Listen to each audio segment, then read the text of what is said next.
გამარჯობა, ეთერშია სოლიდარობის სტუდია და გადაცემას გაუძღვები მე დავით ახვლედიანი. ჩვენი სტუმარი გახლავთ პარტია სოლიდარობა მშვიდობისთვის თავმჯდომარე მიხეილ ჟღენტი. მოგესალმებით ბატონ მიხეილ, მადლობა რომ გვეწვიეთ სტუდიაში. მოგესალმებით, მადლობა მოწვევისთვის, მივესალმებ პატივცემულ მაყურებელს. ბატონ მიხეილ, რუსეთთან დიალოგის აღდგენასთან დაკავშირებით პარტიას სოლიდარობა მშვიდობისთვის ეს ინიციატივა, რომელიც გულისხმობს ხელმოწერების შეგროვებას ამ დიალოგის განახლებასთან დაკავშირებით, საკმაოდ დიდი რაოდენობის ხელმოწერების შემდეგ, იქ 20-30,000 არის საუბარი, უკვე 40-ზე წასულა. ამის შემდეგ შეიქმნა პრობლემა ამ საიტთან დაკავშირებით, იყო იმის ალბათობა, რომ თავად ამ საიტის მესვეურებს განეხორციელებინათ ესეთი შეჩერება ამ საიტის. ისიც ვიცით, რომ ეს პლატფორმა არის ამ გლობალისტური ძალების მიერ შექმნილი. თქვენ როგორ უყურებთ ამას, რა არის გამოსავალი და როგორ უნდა გაგრძელდეს თავად ამ ხელმოწერების თემა, ვინაიდან იქ 100,000 ხელმოწერაზე ელაპარაკი. კიდევ ერთხელ მოგესალმებით და კიდევ ერთხელ დიდი მადლობა ყველა იმ ადამიანს, ვინც ინტერესს იჩენს ამ ხელმოწერებთან დაკავშირებით. აწყდება პარტიის ოფისში ზარები ხელმოწერებთან დაკავშირებით, აწყდება ზარები ჩვენ პარტნიორებთან, მოძრაობა ტრიბუნის პარტნიორებთან, დაფუძნებლებთან და არის ძალიან დიდი აქტიურობა და მე მინდა გარდა იმისა, რაც თქვენ ბრძანეთ ახლა რომ ეს ხელისშეშლა არის მიზანმიმართულად, ტექნიკური ხელისშეშლა, ეს შეიძლება უკვე ჩვენ ვივარაუდოთ, რომ გლობალისტური ძალები ჩავარდნენ საფიქრებელში, იმიტომ რომ მოგეხსენებათ ჩვენ არა ვართ ახალგაზრდა ხალხი და ჩემი მეხსიერების და გამომდინარე მე ვერ ვიხსენებ ისეთ აქტიობას, ისეთ დამოკიდებულებას რუსეთთან მიმართებაში, ჩვენ სამეზობლოსთან მიმართებაში, როგორიც აი ახლა არის.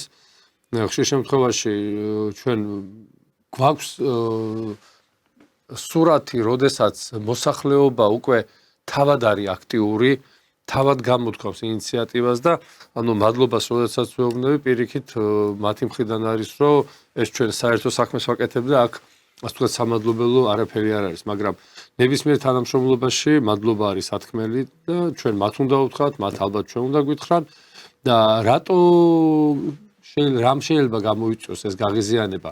აი მოდით ახლა ავწონოთ რა ვითარება არის დღეს სოფლიოში, ევროპაში და მათ შორის რეგიონში, ხომ?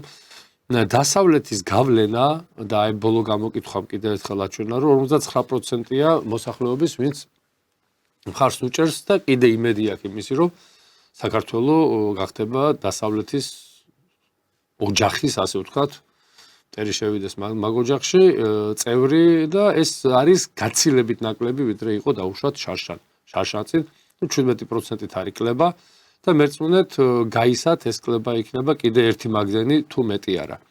რეალურად აი ეს ორი მდგენელი ჩვენი ხელმოწერები და აი ეს პროცენტული მონაცემები გამოკითხვის გვაძლევს იმის საშუალებას, რომ სურათი იცვლება და იცვლება მათ სასარგებლოდ, ვინც დაინახა რეალურად რა მდგომარეობაში აღმოჩნდით და ბევრი ხელმომწერი და ბევრი ჩვენი იდეის მომხრე რომ ესაუბრება ჩვენ დილიდან მუდმივ კონტაქტში ვართ. არის ხალხი ისეთი, რომლებიც დაუშვათ რამდენიმე წლის წინ ფიქრობდნენ სხვანაირად. რამდენიმე ათეული წლის წინ შეიძლება ჩვენ ჩავეთვალეთ მტრებად და ჩვენ ყოფილიყავით მათთვის რადიკალურად მიუღებლები, მაგრამ ანალიზი გაუკეთა მოაზროვნე ადამიანმა, არა მიკერძოებულმა, არა იმან, ვინც დამოკიდებული არის თლიანად აი ამ დასავლურ დაფინანსებაზე და ფიქრობს თავისი ქვეყნის მომავალზე. იქ გრაფაში არის აი დაუშვათ იქ გვარი სახელი, მე არის ან ელექტროპოსტა, ან პირადი ნომერი, ან ტელეფონის ნომერი და ჩვენ და გასაოცრად მოსახლეობის 90% აფიქსირებს პირად ნომერს. ეს ნიშნავს პირველ რიგში ჩვენს მიმართ ნდობას და მეორე მხრივ ეს ნიშნავს იმათ, რომ ხალხი იმ დონეზე იაზრებს არსებულ ვითარებას, რომ ისინი უკვე აღარ მალავენ. მოიხსნა კომპლექსი. ხო, მოიხსნა კომპლექსი იმისი, რომ არის აი რუსეთუმეებმა რამე თუ წამოიწყეს და ჩვენ არა, აქ არის საუბარი იმაზე, რომ ჩვენი ქვეყანა გვაქვს გადასარჩენი და თითქმის ყველა, ვინც ჩვენ გვიკავშირდება და გვიკავშირდებოდნენ ძირითადად იმიტომ, რომ ვერ შედიოდნენ საიტზე და გთხოვდნენ დახმარებას, ან რომ რაღაცნაირად ჩვენთვის მოეწოდებიათ რაიონიდან გადაღებული სერვერზე გადაღებული თავიანთი დამოწმებული ხელმოწერა, თავის პირადობა და იმდენად არის ეს ბარიერი თქვენ სწორედ ბრძანეთ, ეს მენტალური ბარიერი, ფსიქოლოგიური ბარიერი მოხსნილი, რომ ეს კიდე ერთხელ გვაძლევს საშუალებას ვივარაუდოთ, რომ ეს მუხტი გაიზრდება კიდე ერთხელ ვამბობ იმ ფონზე, რა ფონიც არის ევროსკეპტიკოსების რაოდენობა ყოველდღიურად მატულობს და ამაში არ თქვენ ხართ დამნაშავე, არ ჩვენ ვართ დამნაშავე, არც საქართველოს ხელისუფლება, ამაში დამნაშავე არის დასავლეთი თავისი მთელი მანქანით, რომელიც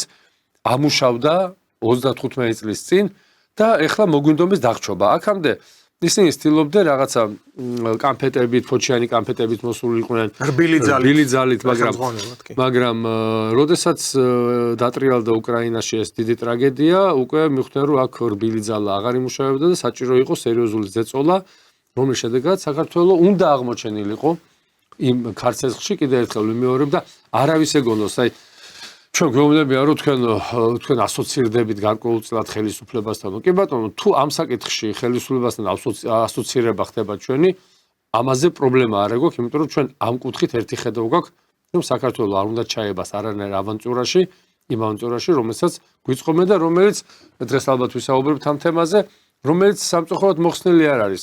ჩვენ ვიფიქრეთ ამ სტუდიაში თქვით, რომ რაღაცა გარკვეულ რუბიკოს მივაღწიეთ, მაგრამ ახლა ჩვენ ხედავთ ბრიტანეთის სპეცსამსახურების და საკმაოდ მაღალი კვალიფიციური სპეცსამსახურების ნუ დაუკარგავთ ბრიტანელებს საუკუნოვან გამოცდილებას და ზოგადად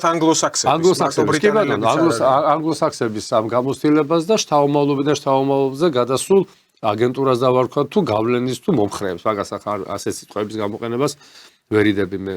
ამიტომ ეს რუბიკონი ჯერ ჩვენ არც მივდგარვართ ეთყობა როგორც ჩანს და ხედავთ რუსეთის საგარეო დაზვერვის განცხადებას, ხედავთ საქართველოს ხელისუფლების განცხადებას.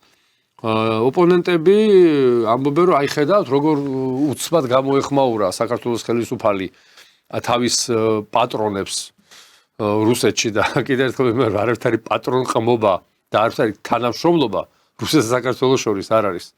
ნეტა იყოს პირველი გავაცხადებთ ჩვენ და ჩვენი პარტია, რომ ეს დაწყებულია და სწორედ ეს ხელმოწერები ამისკენ უბიძგებს. ჩვენ ვკითხეს მოსული იყო ოპოზიციური ტელევიზია და თქვენ ბატონ მამუკას კითხეს PPR-ს როგორც ინიციატორს, თქვენ ესე იგი იმას უმზადებთ, ბალიშს უმზადებთ, თქვენ რაღაცა სატოპკეს უწევთ, თუნდაც ესე იყოს. ეს იყო ჩვენი გადაწყვეტილება და ხელისუფლებას რომ მივცეთ საშუალება იმისი, რომ უფრო თამამად ისაუბროს ამ თემაზე, თუნდაც ესე იყოს, ამაში რა არის ცუდი, რომ ხელისუფლებას, როდესაც ისინი მოუწოდებდნენ ხელისუფლებას არ იქა ნატო, კატო და ევრო, მაშინ რა იყო, როდესაც ტყუილისკენ მოუწოდებდნენ და ჩვენ გარწმუნებთ თქვენს და ჩვენმა ტელემოყურეებს, თქვენ არ შეიძლება დარწმუნება და ჩვენ ტელემოყურეების 99%-ს, რომ ეს პროცესი დასრულდება ისე როგორც უნდა დასრულდეს. გახსოვთ ბატონო მიხეილ, პლებისციტი რო ჩაატარა იქ ევროპასთან და ევროატლანტიკურ სტრუქტურებთან სამინისტრო იყო. მთავრობის კანცელარიის შენობაში სართული ჰქონდა დათმობილი, სააკაშვილის დროს ბარამიძე იყო მინისტრი. პლებისციტი ჩაატარეს და დადეს, ფაქტობრივად ყალბი იყო ის გამოკითხვის შედეგები, მაგრამ 87% ემხრობაო ნატოში გაწევრიანებას.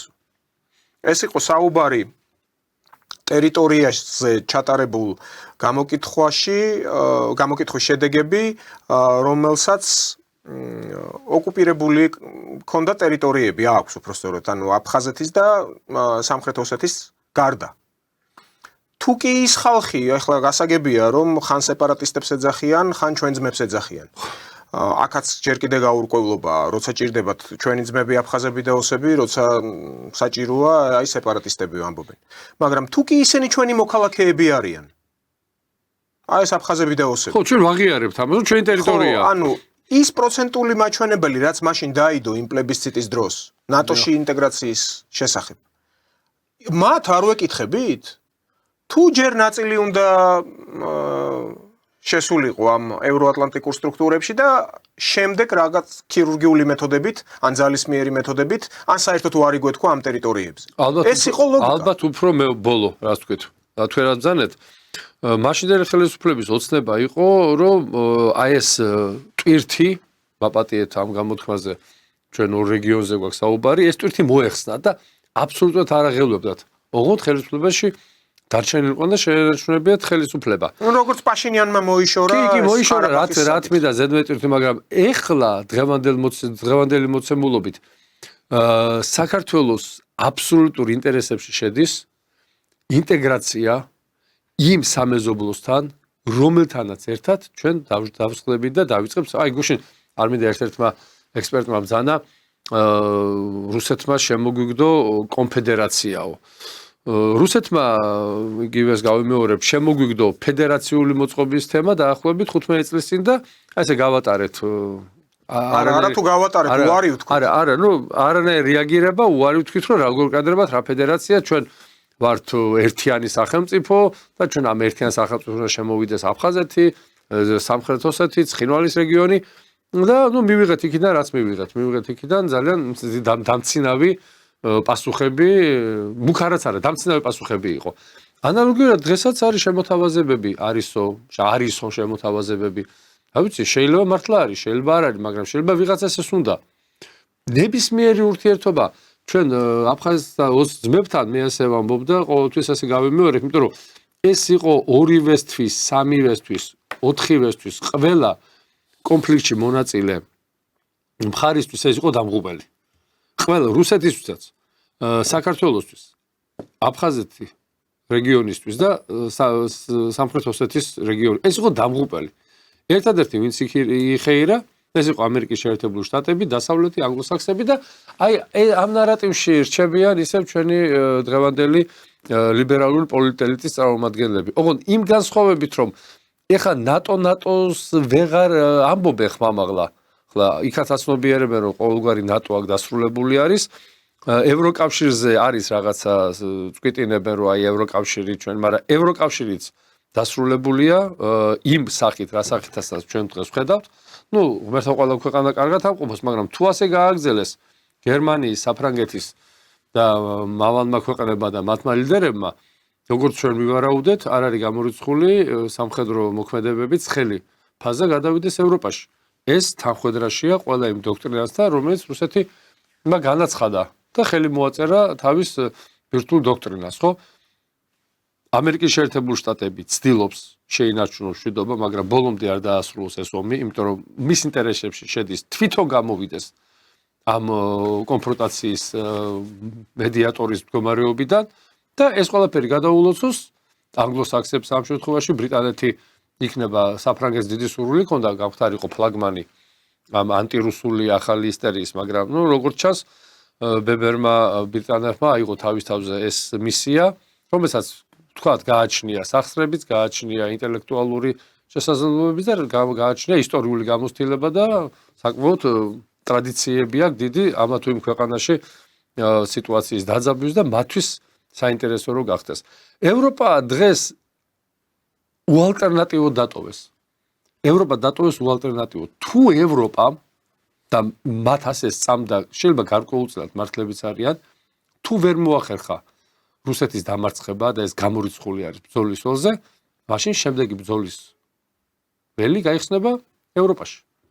ის თავხედობა, რომელსაც ახლა ჩვენ ვხედავთ რუსეთის ტერიტორიაზე 6-5-4000 კილომეტრის სიღრმეში ჩადენილ ქმედებებს, ეს სხვა არაფერია თუ არა რუსეთის ბოლომდე გამოყვანა წონასწორობიდან და იმ ბალანსის დარღვევა, რასაც რუსეთი ცდილობს. აი დღეს კოლეგებთან ერთად საუბრობდით, რომ რუსეთი ადრე თუ გვიან მაინც მოუწევს რუსეთს აი რადიკალური ზომების მიღება.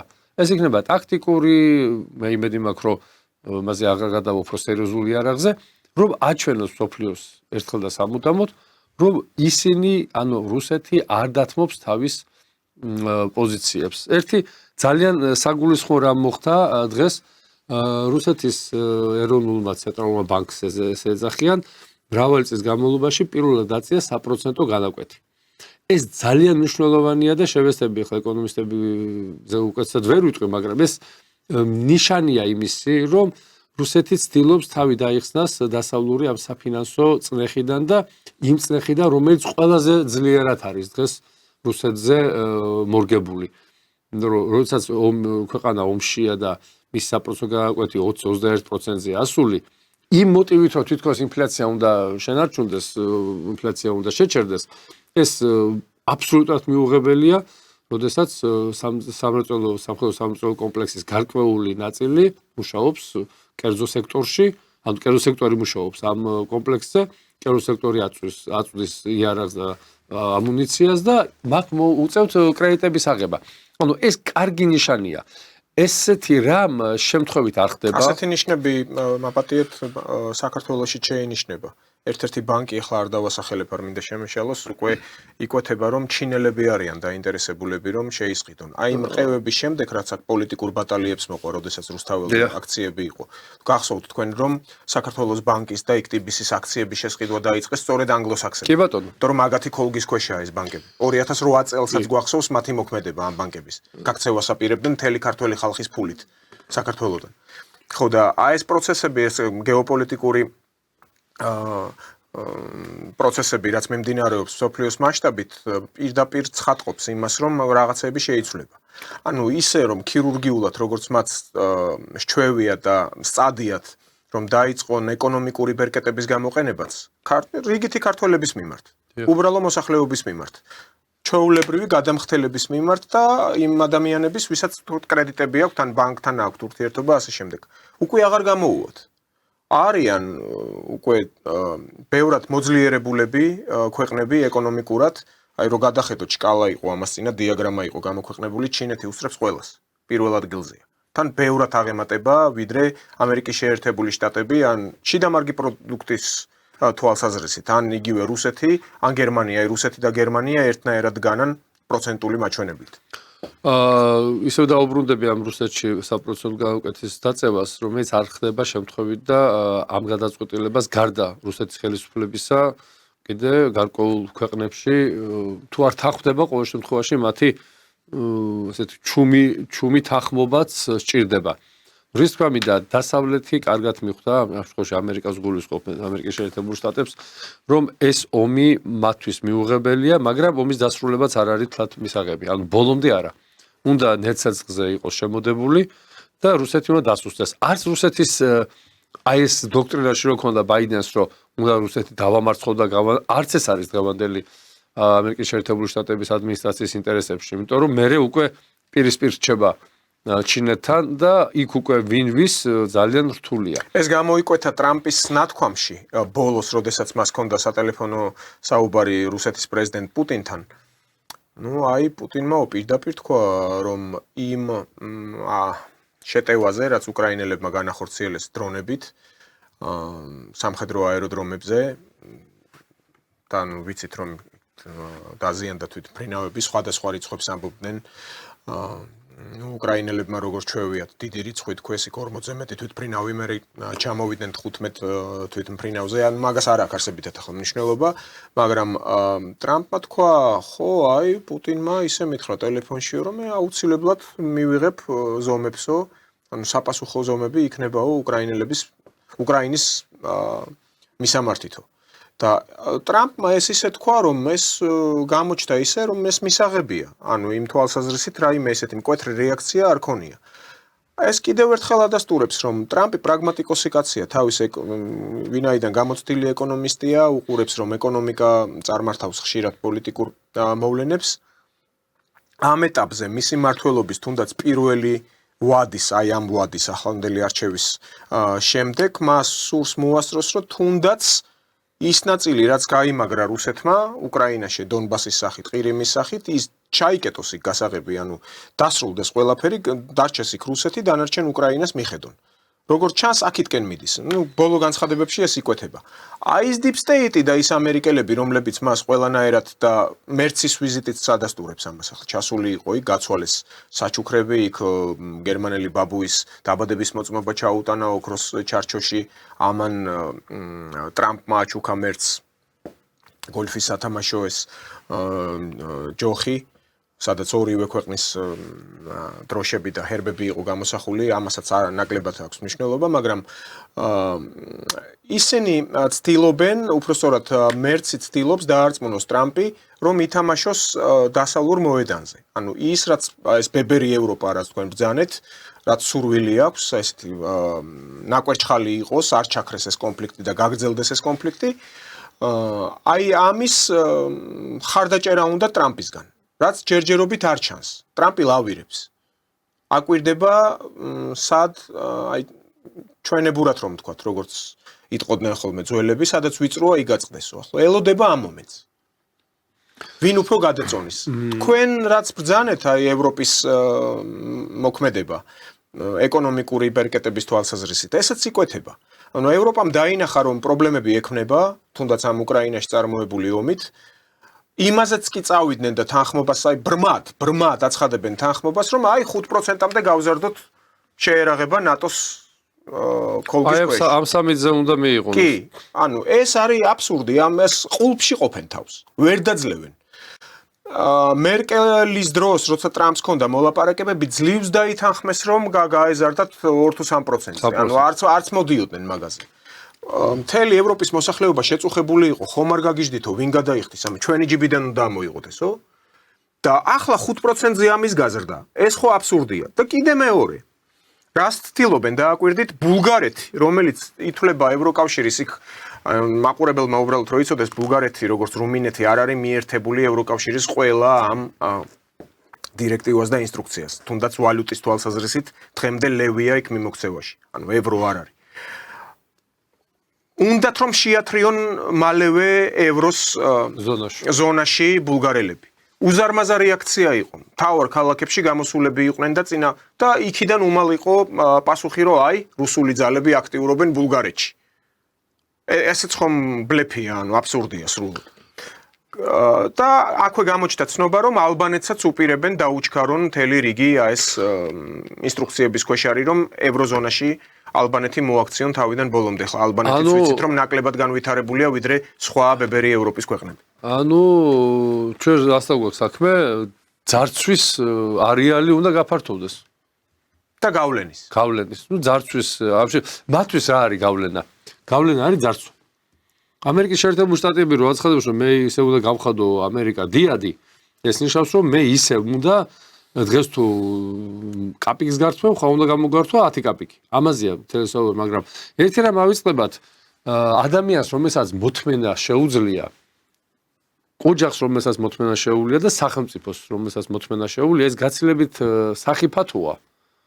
ვიდრე რომელიც ძალიან სწრაფად აენთება და ისევ სწრაფად ჩაქრება ხოლმე.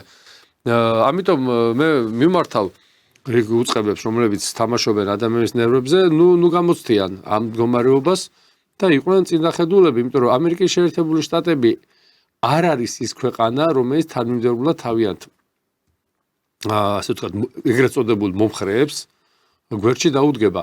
შტატების მთავარი ამოცანა დღეს კიდევ ერთხელ ვიმეორებ, ეს არის რუსეთი. იყოს არც ცოცხალი, არც აი რაღაც საშუალო ისეთი როგორიც იყო 90-იან წლებში, რომელიც გავლენა იყო ძალიან ადვილი და რუსეთის გაღიზიანება ანგლოსაქსონებმა ძალიან კარგად გათვალეს ერთი რამ თავისთვის, მაგრამ შესდენ კიდევ ვერ გამოიცნეს რუსეთის ხასიათი, როდესაც ეს აეროდრომებზე მიიტანეს შეტევა და ხიდები ჩამოანგრიეს. ყველა ლოგიკით რუსეთის დელეგაცია არ უნდა დამჯდარიყო მოლაპარაკებას. ანუ ლოგიკით, ადამიანური ლოგიკით არ უნდა დამჯდარიყო და უნდა გააკეთებია დემარში და რაღაც იმ წავსვე მიეღო ზომები. რა გააკეთა რუსეთის ხელისუფლებამ? აი ძალიან მძიმედ გარკვეულწილად არ ჩაყლაპა, მაგრამ არ შეიმჩნია ბოლომდე. დაждდა მოლაპარაკებაზე, აჩვენა რომ ასეთი რა მასზე არ მოქმედებს. ამის მერე შედგა სატელეფონო საუბარი ვლადიმერ პუტინს და ტრამპს შორის. იქ რა საუბარი იყო დაახლოებით შეგვიძლია წარმოვიდგინოთ და გარკვეულწილად ჩუმი თანხმობა თუ არც ისე დიდი ასე ვთქვათ წინააღმდეგობა იმ ქმედებებზე რასაც რუსეთი აპირებს არ მიუღია. ასე ჩანს ყოველ შემთხვევაში ჩემთვის. გაგრძელდა ისევ ისევ აი გუშინ იყო რამდენიმე ათეული დრონით შეუტია უკრაინამ. ანუ ვიღაცას ძალიან უნდა. აი ძალიან უნდათ რომ ეს ამბავი გადაიზარდოს უფრო მსხვილმასშტაბიან კონფრონტაციაში და აი ის შეცდომა რომელსაც ახლა დასავლეთი თვლის რომ რუსეთი ვერ დაამთავრეს 90-იან წლებში 90-იან წლების ბოლოს და 2000-იან წლებში კურსკი სხვადასხვა გავიხსენოთ კურსკი რა მომენტი იყო როდესაც ვლადიმერ პუტინი გახდა პრეზიდენტი რამდენიმე თვეში მოხდა კურსკი ანუ ლოგიკურად კურსკის აი ამ ტრაგედიას რომელსაც შეურაცხყოფა იყო სახელმწიფოსი და ასე შემდეგ უნდა მოყოლოდა გარკვეული რუსეთის მხრიდან ან სამხედრო ან პოლიტიკური ან რაღაცა ისეთი დემარში რომელსაც რუსეთი ვერ გაატარებდა არ ქონდა მაშინ იმის ძალა და არ ქონდა იმის საშუალება რომ რაღაც კონფრონტაციაში შესულიყო ჩვენ გავიხსენოთ კიდევ ერთხელ ჩუბაისი იჟდა რაოიესის მართველად და დენს უთიშავდა წყალქვეშა გემების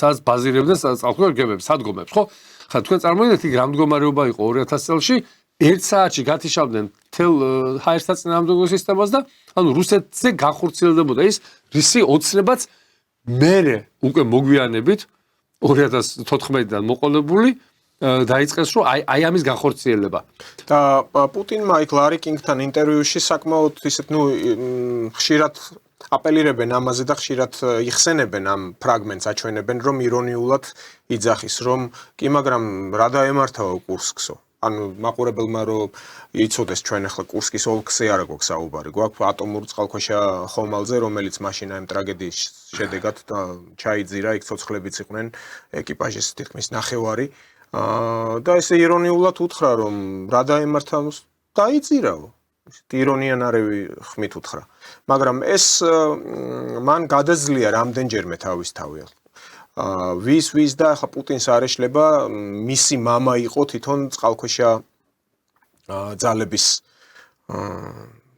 ასე თქო ვეტერანი სამამულო ომის დროს და მან ყველაზე კარგად იცის თვითონ რა დატვირთვა აქვს სამხედრო ძალებში საზღვაო ძალებში ამ წყალქვეშა ხომალდებს შესაბამისად ეს ტრაგედია იყო ახლა მაშინდელი მოვლენები როდესაც აჩვენებენ ძველი კადრები არის YouTube-ზე დევსის ოჯახის წევრები როგორ იკრიბებიან იქ სკანდალები იყო შეხვედრის დროს რომ რატომ არ გვაგებინებთ რა ჭირს ჩვენ ხლა ძალიან ძნელი ასახსნელია ისეთი პატარა ქვეყნებისთვის როგორიც არის საქართველო აქვე გამოვიყენებ აი ბალტიის ქვეყნებს თუნდაც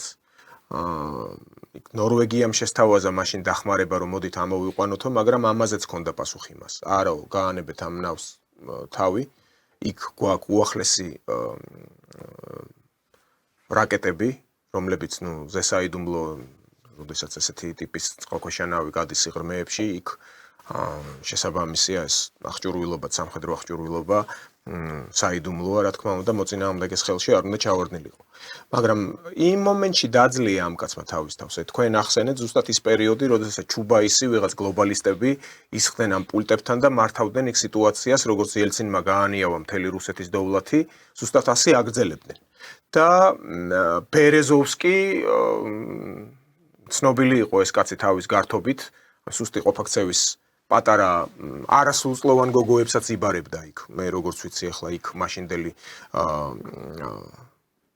პრესა იქ არაფერი არ გამოეპარებოდათ ლატარეას თამაშობდა ვინ იყო მაგიდის ქვეშ ჩაცუცქული ამ მოზარდი გოგოებიდან წარმოიდგინეთ ბერეზოვსკი იჯდა კაბინეტში მაგიდასთან და აი მაგიდის ქვეშ რამდენიმე გოგო იყო ჩაცუცქული და გამოცნობანას თამაშობდა წარმოგიდგენიათ ხო რა დონეზე გარყვნილი კაცი იყო ახლა აღარაა ცოცხალი მაგრამ აი ასეთი ვითარება იყო ეს ხალხი ეს ადამიანი პირდაპირ შედიოდა და მე უნდა გავხდე რუსეთის მართველი თვითონ პუტინიც იხსენებს სხვადასხვის არ იყო შორს 5 წუთი აკდა რეალურად ელცინზე ნაკლები გავლენა არ ქონდა იმ პერიოდში და ჩვენ ნახოთ როგორ დაასრულა მაგრამ მეორე მომენტი არის დღეს რეალობა მეორე არის რომ რუსეთს და ამერიკას შორის წამოწყებული აი ეს თამაში თუ შეთანხმება თუ როგორ ზემოც და არ ვქვით მაინც ტრამპი აპელირებს რომ მე და პუტინი გადავწყვეტ ამასო ჩვენ გარდა ამის გადამწყვეტი არავინ არ არის და ეს გასაგებიც არის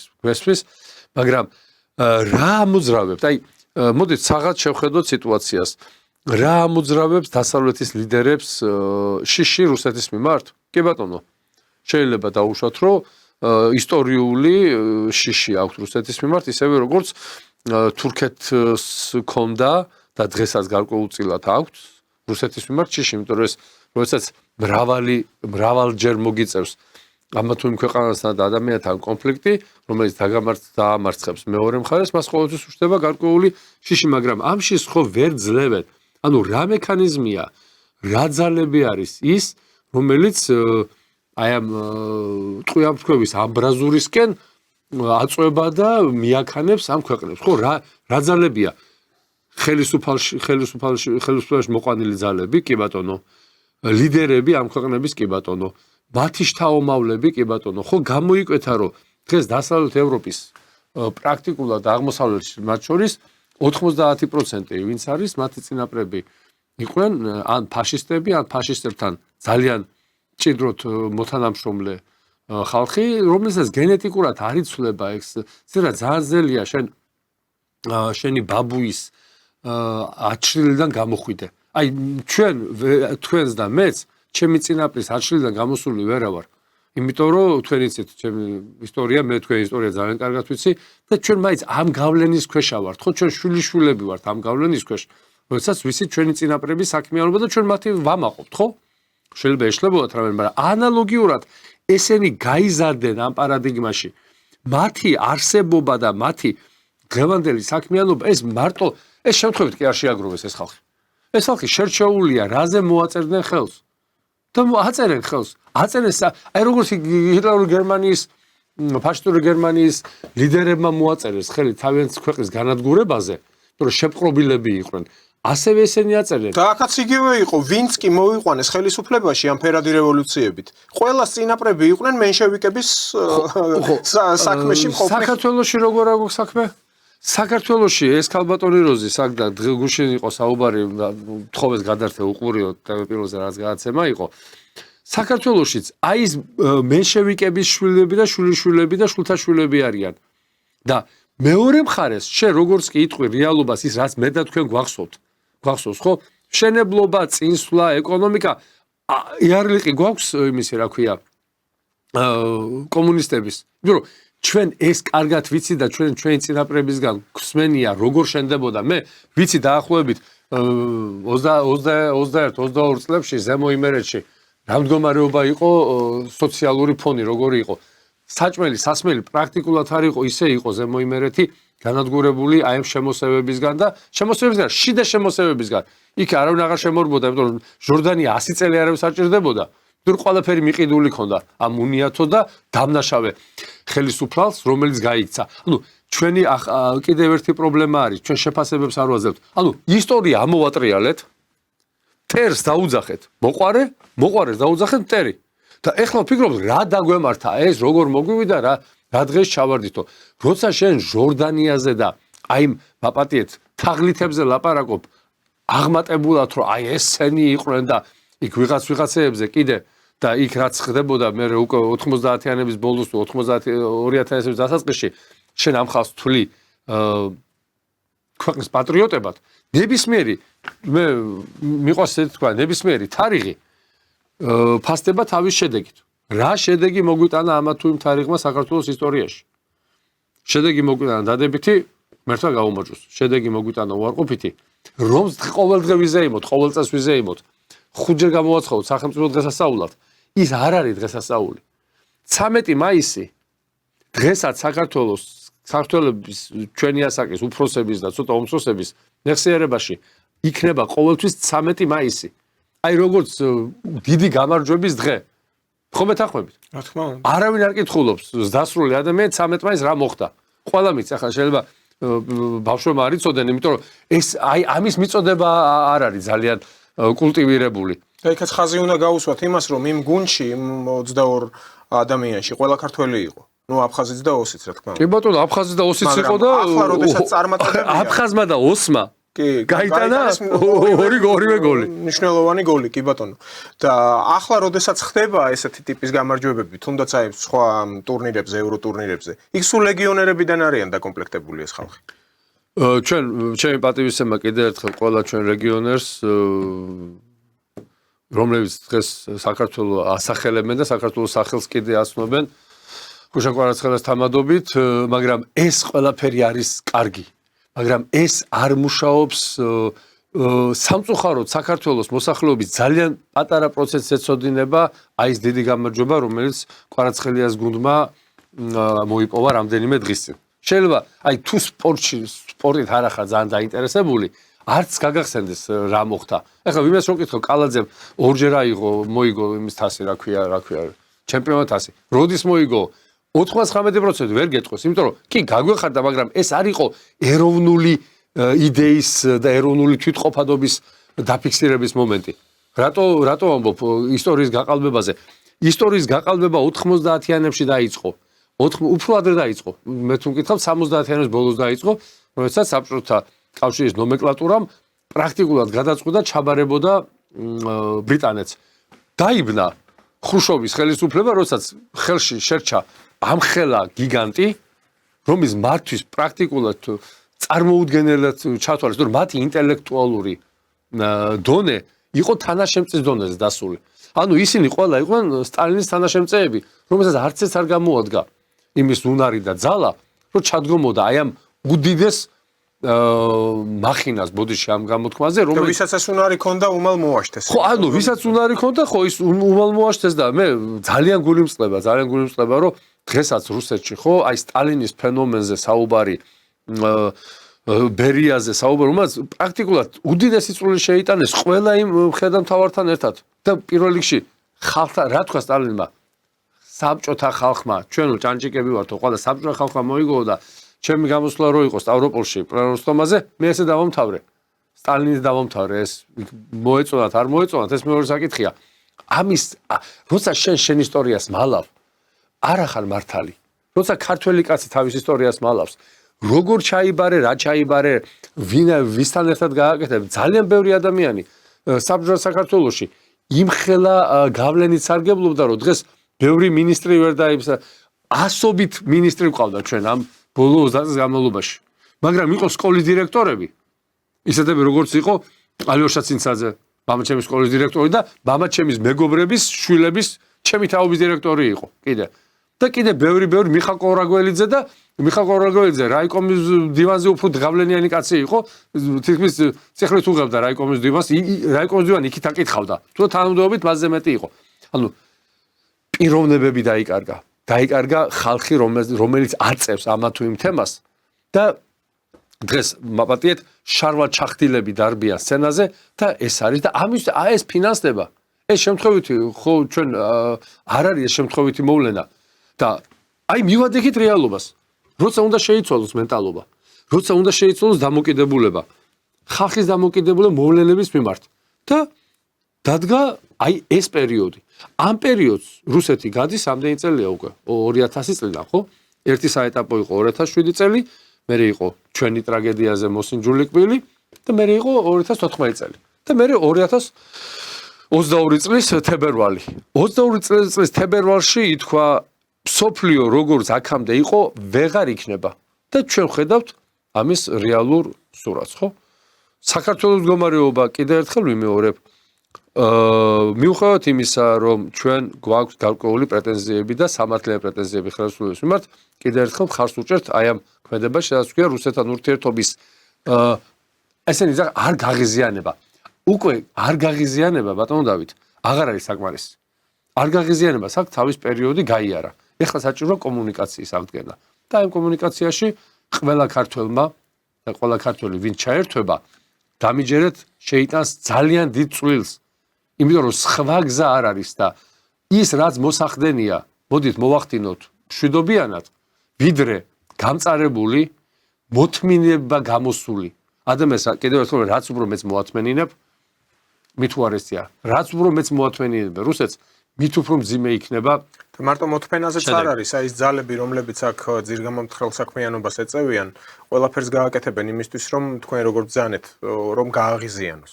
რა თქმა უნდა. ანუ იქ იქნება ისეთი ქმედებები, აი ახლა ამას წინათ სოციალურ გვერდზე უყურებდი, ცხეთასთან ლერმონტოვის ძეგლი რო დგას. აი პირდაპირ აი ეკრანოჟნე მშცას ეძახიან კუნთი, მუხლს ქვემოთ კუნთი, ბრინჯაოს სკულპტურა ხო დგას? ამოჭრილია პირდაპირ. ჩაბარებულია ფერად ლითონებში ალბათ. ხლა ამას რუსები ვნახავენ, ხო რეაქცია ხო ექნებათ? ჩვენ რომ ანადგურებთ ჩვენი კლასიკოსების ძეგლებს. ძეგლთან მებრძოლეობა. ხო, ეს ძეგლბრძოლეობა ჩვენი ჩვევათ აქვთ აქ. ჩვენი ეს არის, რა ქვია, ესეთ დამახასიათებელი ნიშანი. იქ შესაძლებელია ეს მიზანმიმართულად, იმიტომ არ მომხდარიყო, რომ აი რუსი პოეტია, უბრალოდ ვიღაც გაჭირვებულმა დრო იხელთა, ხამე მივიდა, რამდენიმე ეტაპად მთელი კვირის განმავლობაში იწვალა და მერე წავიდა ჩააბარა ის. ჯარჯი. მაგრამ რეაგირება ხო უნდა იყოს სათანადო. თუ მიზეზი მოინდეს და მიზეზი მოინდომეს საბაბად თუ კი ბატონო ნებისმიერ გააწყვეტილებას გამოიყენებს დღევანდელი სიტუაციიდან გამომდინარე, თუ რომ არ არის დღეს საქართველო და კავკასია იმ მდგომარეობაში, რომ ძალიან ხმამაღლა ვისაუბროთ დიდ გეოპოლიტიკაზე. ანუ შუა გაკრეფილია გეოპოლიტიკაში, სოფლიო, ჩემი აზრით, და დარჩენილია ეს ორი პოლუსი, რომელიც ერთმანეთს ეთამაშება და რომელიც კიდევ ერთხელ ვიტყვი გამოიყენებს ევროპას სათავისოდ. ორივე გამოიყენებს სათავისოდ. და ნახოთ, როგორ დასრულდება ეს ამბავი. კიდევ ერთხელ ვიმეორებ, პროცესები ყოველ დღე რთულდება, ესკალაცია და წნევა იწევს და სად ვინ გახეთქავს, არავინ არ იცის. კი.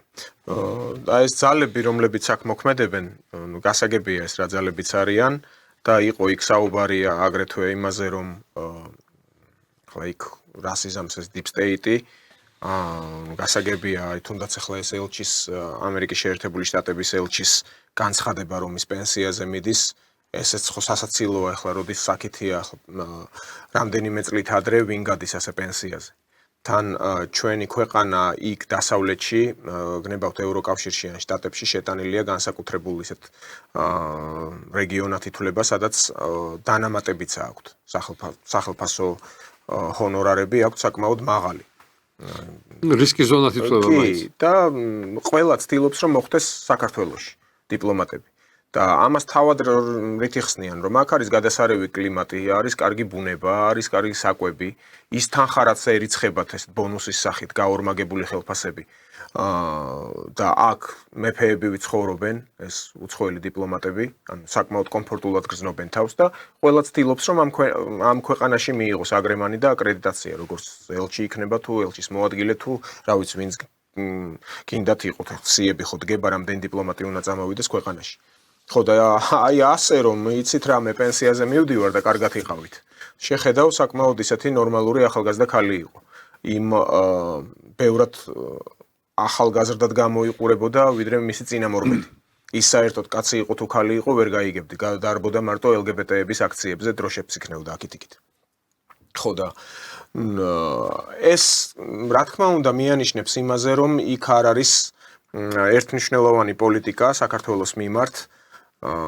ისიც გასაგებია რომ ის ბაიდენის ადმინისტრაციის დროს იყო გამოშვებული ელჩად და როგორც ჩანს არ ეთანხმებოდა თავად სახელმწიფო დეპარტამენტის მიდგომას საქართველოსთან მიმართებით ან ტრამპის ადმინისტრაციის მიდგომას და აქ მე იმის თქმა მსურს სწორედ რომ ეს აქტიურობა კიდევ იქნება რა მაძლევს ამის თქმის საშუალებას ახლა გადახედავ ფლაგმანია ქართულ მედია საშუალებებში სააგენტოებში ეს IPN-ი ხო ეს პალიტრა მედია და ახლა ვისთან ვინ და ეს რეზნიკოვი უპოვიათ ეს ნაძირალა მაიმუნი რომელიც იყო თავდაცვის მინისტრი უკრაინის დღეს აღარ არის და იძახის რომ აკადემიური საქმიანობით ვარ დაკავებული უნივერსიტეტებში ვასწავლიო ამ რეზნიკოვზეა ლაპარაკი მოლაპარაკებებზე არახამიასთან ერთად რო იჯდა და მაგის თავდაცვის მინისტრობის დროს ჩვენ რო მოძღრავდნენ აქ რო არიქავ დაიწყეთ მეორე ფრონტი გახსენით 50 წელს გადაშორებული კაცია და 19-18 წლის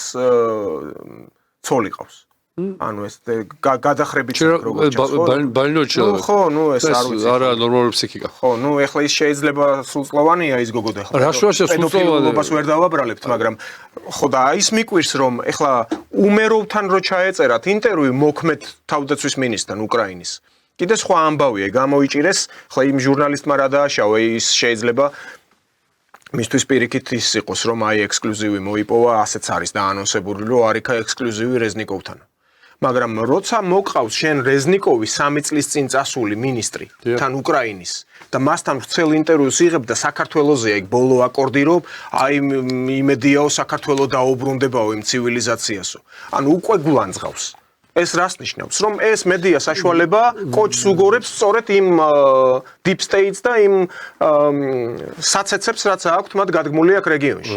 ბანო დავით, ჩვენი ლიბერალური მედია საშუალებები კარგად ხვდებიან უკვე, რომ მათი აქ ბოგინი დასრულებულია. მე მერწმუნეთ, გარკვეული წინასგზობები მაქვს. მათი აქ ბოგინი დასრულებულია და 32-33 წელი ხალხის მოწამვლა დასრულდება. ეხლა მთავარია ჩვენ ვიპოვოთ ამ შხამის პრაწივაიაძია. რითაც შეიძლება ანტიდოტი, რითაც შეგვიძლია ჩვენ აი ეს კატასტროფა ნელ-ნელა ჯერ შევაჩეროთ სისხლდენა, მერე მოვაშუშოთ და მერე აღვადგინოთ. ეს არის ურთულესი პროცესი, მაგრამ გამომდინარე იმ ისტორიული გამოცდილებიდან, რომელიც ჩვენ გვაქვს და ისე დაუბრუნდები საბჭოთა კავშირს, რომელიც 10 წელიწადში გაიარა 28-29 წლიდან დაწყებული ინდუსტრიალიზაცია და თითქმის გაუტოლდა, კი არა, შეიძლება გაასრო კიდევაც 40-იანი წლების პირველ ნახევარში კოლექტიური დასავლეთის მთლიან სამხედრო სამრეწველო კომპლექსს, რა თქმა უნდა, ცხოვრების დონეზე არ არის საუბარი და მოდით ესეც ვთქვათ რა, ნუ გავსაზღვროთ ჩვენ ამა თუ იმ ქვეყნის ცხოვრების დონით მათ სიძლიერეს. ყველა ქვეყანას აქვს თავის ტრადიცია. ამერიკის შეერთებულ შტატებში გემის ხომალდის კაპიტანი, რომელიც იღებს $300,000-400,000 წელიწადში, ანალოგიური ფუნქციების მქონე რუსული ხომალდის კაპიტანი იღებს 20-30,000. ანუ ის ვთქვათ, რომ იმას 300,000 აქვს და ამას 20,000 საგდობრივად არაფერს არ ცვლის. ფუნქციონალურად ორივე ერთ და იგივე სამუშაოს ასრულებს. ის რომ ყოველთვის რუსეთის პერიფერიები, ეხლა მომიწია რამდენიმე პერიფერიაში, პერიფერიაში კი არა, მოსკოვის გარეთ, ასე ვთქვათ, სუბუქად ყოფნა. შედარება არ არის იმ მდგომარეობასთან, რა მდგომარეობაც იყო საბჭოთა კავშირის დროს. აი მოსკოვს რო გასწდებიო, ცხონებული მამაჩემი ამბობდა, ლივერნიკ ალბას გარდა მაშინ პატარა ვიყავდა ლივერნიკ ალბას არ ვიცოდი რა იყო, თუმცა დელეგატესი ყოფილა გერმანიაში და საკმაოდ კარგი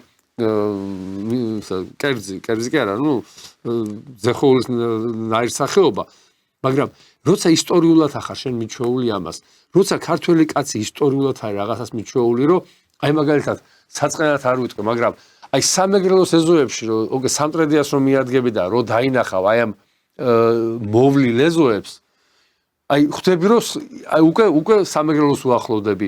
აღმოსავლეთში რომ ჩახვალ, იქ სხვანაირი ეზოებია, სხვანაირად მოწყობილი. ეს ხო როგორ შეიძლება თქვას ვიღაცამ რომ აი აღმოსავლეთ საქართველოს ეზო კარგად რო არ არის მოწყობილი, მისი პატრონი მშიერ-მწყურვალია. ხშირ შემთხვევაში შეიძლება გაცილებით მდიდარი იყო თავისი შემოსავლებით, ვიდრე ის კარგად მოვლილი ეზო და მე მივხვდით მე მგონი რას ვამბობ, ხო? ყველა ქვეყანას თავის ტრადიცია აქვს. ინდოეთი არის ერთ-ერთი მოწინავე ეკონომიკა, მაგრამ რამდენი სიღარიბის ზღვარზე ქვევი და ქუჩაში მაცხოვრებელი ყავს და ესე იყო, ესე არის და საბოლოოდ შეიძლება ესეც გაგრძელდეს. ანუ ეს მათი ისტორიული მდგომარეობა არის. ისევე როგორც კიდევ ერთხელ ვიმეორებ, საქართველოს ქართველი კაცის მენტალობიდან გამომდინარე, ჩვენ ვერასოდეს ვერ გვექნება გერმანული სოფლის მსგავსი სოფელი. გამორიცხულია. აი, ვარიანტი არ არის. ამას შეიძლება 10-20 თაობა დაჭირდეს. მაგრამ ვერც გერმანელს ექნება და ვერც ევროპელს ექნება ისეთი სულიერი მდგომარეობა, იგივე სტუმართან მიმართებაში, იგივე სუფრასთან დაკავშირებით, რაც ჩვენი ტრადიციაა, ხო? ნუ გავსაზღვროთ, მე რის თქვა მინდა, რომ არ განისაზღვრება ამა თუ იმ ქვეყნის გავლენიანობა ან სიძლიერე, რაღაცა ამათ რო უყვართ ახლა ეს ფინანსური მონაცემები რო აქვთ, VVP გაიზარდა ამდენით, ჩამოვიდა ამდენით, შე რეალურად ვინ რას ფლობს? 95,000 კომპიუტერული კომპანია რო არის, რომლის ასე ვთქვათ, შემოსავლები მაღალია, მაგრამ ორი კომპანია, რომელიც პურს და ხორცს აწარმოებს. და აგერ მეორე ქვეყანაში რეალური ეკონომიკა გაქვს, რეალური ფინანსები გაქვს, რეალური მატერიალური საშუალებები გაქვს. აბა დატოვე ახლა თქვენ ევროპა ნედლეულის გარეშე. აი დარჩა გერმანია ნედლეულის გარეშე, რუსული ნედლეულის. უშველა იმან, უშველა მერსედესმა, უშველა მანქანაწარმოებამ, უშველა იმ მაღალ ტექნოლოგიებმა. მაღალ ტექნოლოგიას თუ არ მიაწოდე, საკვები თუ არ მიაწოდე ელექტროენერგია და გაზი, კონდეს ისინი მაღალი ტექნოლოგია, როგორც გინდა ისე აწარმოე. ანალოგიურად რუსეთს საჭირდებოდა ეს მაღალი ტექნოლოგიები და სწორედ 30-იან წლების საბჭოთა კავშირის დიდი გარღვევა არ არის ახლა ამერიკა არ აღმოაჩინე ეს იყო თანამშრომლობა ამერიკის შეერთებულ შტატებს და რუსეთს შორის საბჭოთა რუსეთს შორის ხო რომელმაც ისევ ევროპაზე გადაიარა ანუ ისევ ევროპა აღმოჩნდა ამ თანამშრომლობის შედეგი რომელიც ევროპაც იგივე მდგომარეობაში აღმოჩნდა ანუ თქვენ ზეხვი რო ახსენეთ ახლა გამახსენდა და ამერიკისა და საბჭოთა კავშირის თანამშრომლობაო მიკოიანი რომელიც პასუხისგებელი იყო აი ამ პროდუქტების პროდუქტზე მრეწველობაში ტექნოლოგიაზე იქ შტატებში ან ჩამოტანილია იქიდან რა სამი თვე ბოდიში სამი თვე უნდა წასულიყო მემუარებს კითხულობდი მისი შვილის მე მგონი აღარ მახსოვს შებულებაში უნდა წავსულიყავითო და დაუძახავ სტალინმა და უთხრა ეხლა ამერიკაში მიდიხარ სამი თვე იყო ნაყინის ტექნოლოგია ნაყინი მიკოიანმა ჩამოიტანა ზეხვი ანუ ყველა ის ტექნოლოგია ამას სტალინი კი არ თაკილობდა რომ და ნახევარფაბრიკატები ხო, აი ზუსტად ნახევარფაბრიკატების სკოლაში შეტანა და ეს პატარა ჰამბურგერები ახლა რომ რაღაცა მაკდონალდსი პირველ გამოაცხადეს. ანუ ჩვენ ერთმანეთისგან ამერიკელებმაც, ქართველებმაც, რუსებმაც ერთმანეთზე უნდა გადავიღოთ ის კარგი რაც გვაქვს. ის უნდა გადავიღოთ და არა ის სიმახინჯე. გუშინ უსმენდი ნარკოტიკებზე იყო ლაპარაკი, კატასტროფული მდგომარეობა ნარკოპოლიტიკაში. კატასტროფული მდგომარეობა, რომ ეს ხალხი ვინ შემოვიდა ღმერთმა იცის რა არის, ვინ არის, რა ტექნოლოგიებით, რა ცოდნით შემოვიდნენ. შეუძლია გუშინ უსმენდი ერთ-ერთ ექიმს, ნარკოლოგს, ხო? არიო ეჭვიო რომ უკვე საქართველოში მზადდება ესო. აი ერთი ოთახი ჭირდება. და შეიძლება რამდენიმე ახლა მაგაში ვერ ვერკვევი, მადლობა ღმერთს, ხო? შეიძლება რამდენიმე 1000 დოზა დაამზადო, რომელიც მომაკვდინებელია. ჩვენ ვიცით ვინ შემოდის საქართველოში, ჩვენ ვიცით რა დონის პროფესიონალები აი ამ კუთხით შემოდიან და კიდე სხვა მიმართულებით ჩვენ ვიცით ვინ არის საქართველოში დღეს ღმერთმა დაიფაროს აქ რაღაცა რო აირიოს ვინ სადადგება ჩვენ ვიცით ჩვენ მე მიმედი მაქვს რომ ჩვენმა სპეცსამსახურებმა იციან რომ ამა თუ იმ ადამიანებს და ამა თუ იმ ოჯახების აქ ჩამოსვლა და რაღაც თითქმის არიან სულ ახალგაზრდები არიან უმრავლესობა არიან ეს ბიჭები, ახალგაზრდა ბიჭები, რომლებიც სხედან აი ამ მოტო, რა თქვია ამათ, სკუტერებზე და მთელი თბილისის ეს არის ისეთი იდეალური ვარიანტი, რომ ინფორმაცია შეაგროვო, ქუჩა იციან ყველაფერი. ქუჩა, ყველა სადარბაზო იციან უკვე. ვინ საცხოვრობს, ვინ როგორ არის, სადარბაზოებში სამალავები აქვს. სამალავები და აი ჩვენ აი უდიდესი განსაცდელის წინაშე დავდგებით, იმიტომ რომ საქართველოში მუშაობს, როგორც ამბობენ, მრავალი ქვეყნის დაზვერვა. და ამ მრავალი ქვეყნის წარმომადგენლები ზოგი სკუტერზე მოკატავეთ გვევლინება, ზოგი კურიერად, ზოგი დამლაგებლად, ზოგი რესტორანში მუშაობს, ზოგი ღმერთმა იცის, სადაც შეხვდებით ხო ამ ხალხს. ამიტომ აი ეს საფრთხე, საშიშროება აქ არევის რატოა კიდე? ჩვენ 92-ში რო აირია ძალიან ცუდი ამბავი მოხდა, მაგრამ ჩვენ ყველა ერთმანეთი ვიცი, ანუ იქ უცხოტომელი ვერ ჩაერეოდა, იმიტომ ფიზიკურად არ არსებობდა უცხოტომელი. დღეს რამდენი უცხოტომელია აქ და ვინ ვის მხარეს დადგება, ვინ ვის ინტერესების გამტარებელი იქნება. შეიძლება იყოს სხვა აზია არ მინდა დავასახელო, აზიის ქვეყნის წარმომადგენელი და მუშაობდეს ბრიტანეთზე, ან საფრანგეთზე, ან ნებისმიერ სხვა ქვეყანაზე. ანალოგიურად არ გამოურიცხავს სხვა ქვეყნების ინტერესებს. საბჭოთა კავშირის დროსაც ასე იყო, შავგრიმან ხალხს უშვებდნენ კუბაზე სამუშაოდ, ანუ რუსებს კი არ უშვებდნენ. აი სწორედ ქართველებს, სომხებს და სხვა ეროვნების წარმომადგენლებს, სპეციალისტებს. თუ გამორჩეული არ ყოფილიყო იქ. ხო და აი ეს საფრთხეები, როცა ჩვენ გვაქვს, აი ამ საფრთხეებთან დაკავშირებით, ეს გამოწვევები უკვე ქვეყანას უქმნის ურთულეს გეოპოლიტიკურ სიტუაციაში აღმოჩენილ რეგიონს, ჩვენ ქვეყანას გაცილებით ხდის მოწყვლაც. და ამის არ დანახვა, ამის არ გაანალიზება არ შეიძლება. და კიდე ერთი მომენტი. ის რაც ხდება ახლა მსოფლიოში, არავინ არ იფიქროს, რომ ჩვენ მოსახლეობაზე არ მოქმედებს ფსიქოლოგიურად. შეიძლება ადამიანი ამას არ ატარებს, ცდილობს არ მიიღოს, მაგრამ ის ლექი მაინც რჩება. და ისევ დაუბრუნდებით, საიდან დავიწყეთ, ხო?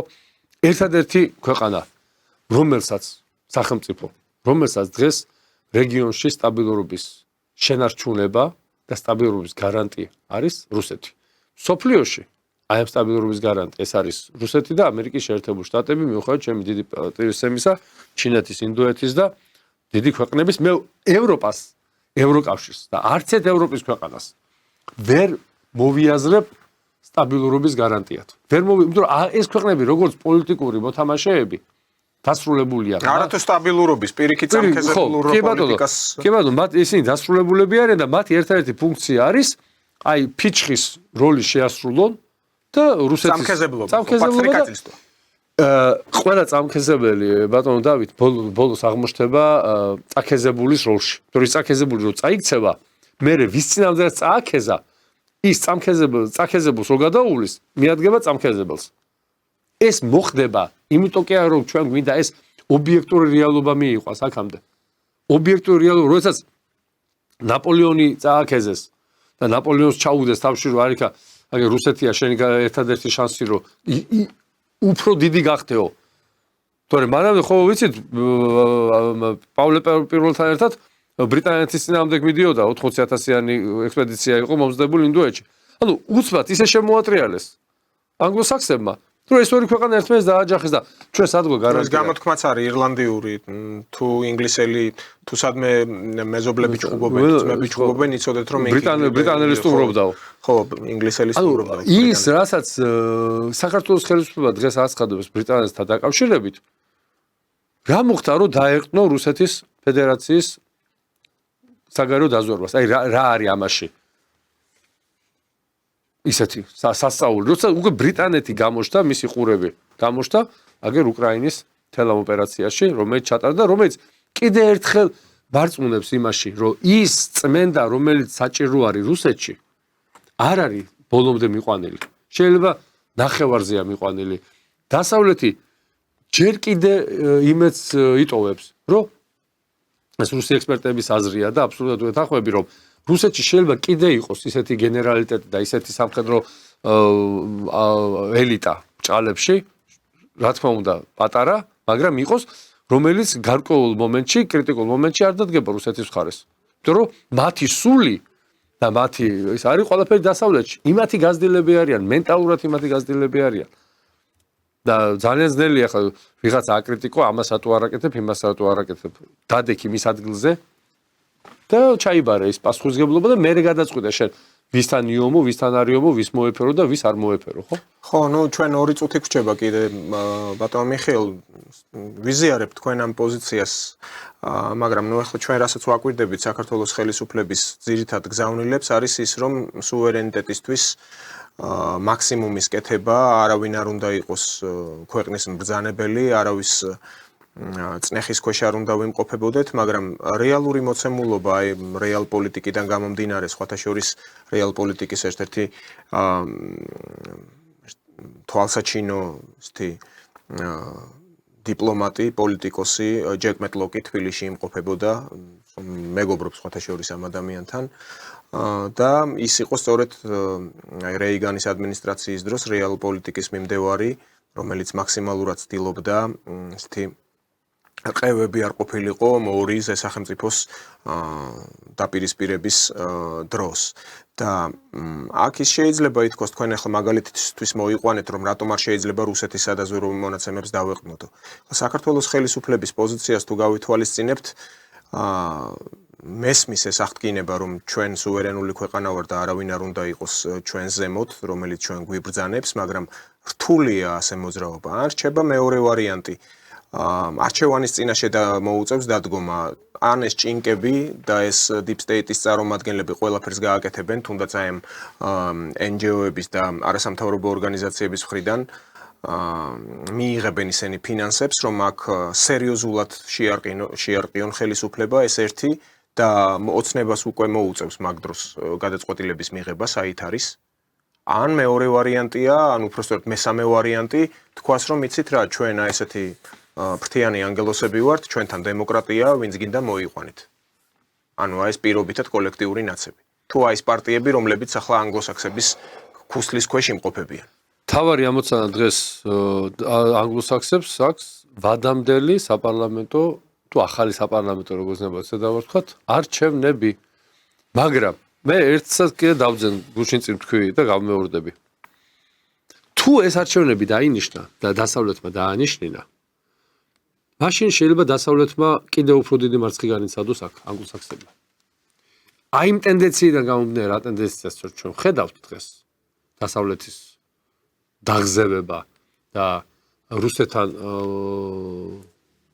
დიალოგის მომხრეთა ზრდა, მე მაძლევს იმის უფლებას და იმედს, რომ ის არჩევნები არ დასრულდება ისე, როგორც მათ უნდათ. ამიტომ ამის გათვალისწინებით მათთვაც უნდა იყოს ძალიან მნიშვნელოვანი დაანიშნინონ ხელების გადაღრეხვით ეს არჩევნები თუ არა. არავინ არ იცის. 26 წლის გაზაფხული იქნება თუ შემოდგომა რა მნიშვნელობა აქვს. 26 წელი არა, 26 საათის შემდეგ.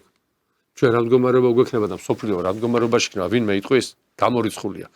ამიტომ შვიდად მივყვეთ პროცესებს, მაგრამ ისევ ვიმეორებ, ისტორიული ანალიზი გავაკეთოთ, ისტორია გავიხსენოთ და კიდე თავიდან, ახლიდან კი არა, ძველ შეცდომებს ნუ დავუშვებთ.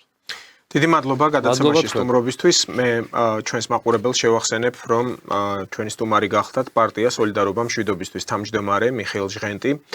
ჩვენ შევხვდებით უკვე მომავალ კვირას 4 შაბათს. მადლობა ყურადღებისთვის. ნახვამდის. ნახვამდის, მადლობა.